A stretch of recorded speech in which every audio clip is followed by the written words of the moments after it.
In the far reaches of Aomori Prefecture, where the mountains sleep beneath heavy clouds and the wind sings in an old dialect, there is a village called Shirotaki that time has almost forgotten.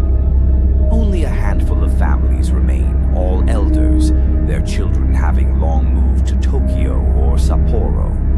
The village is known for its pristine waters, its ancient shrine, and the story of the Hitodama lantern.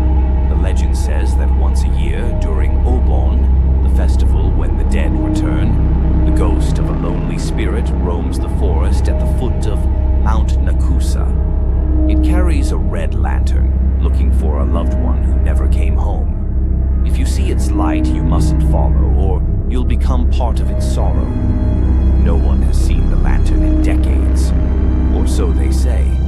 Yumi Tanaka, 76 years old, lived alone in her modest wooden home just on the edge of the woods. Her only son, Daisuke, had died in a fishing accident 20 years earlier.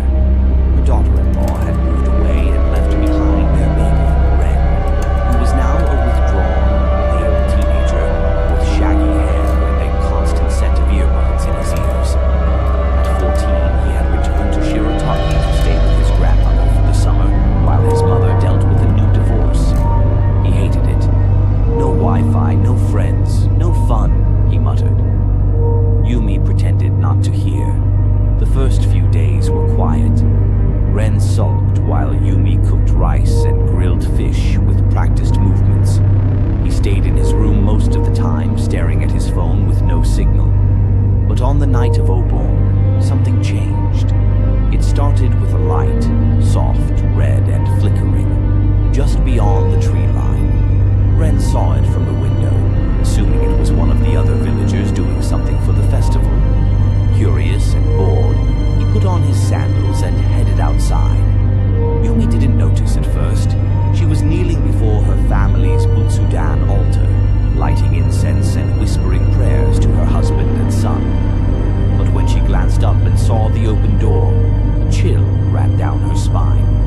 She hurried outside in her house slippers, scanning the darkness. The forest whispered to her, and in the distance she saw it, the red lantern, swinging gently from side to side, and Ren was following it. Yumi's breath caught. "Ren!" she shouted. "Come back!" But the boy didn't turn around. It was as if he couldn't hear her. She took off into the trees without thinking, branches scraping her arms and the damp earth soaking into her socks. "Ren!" she called again. Still,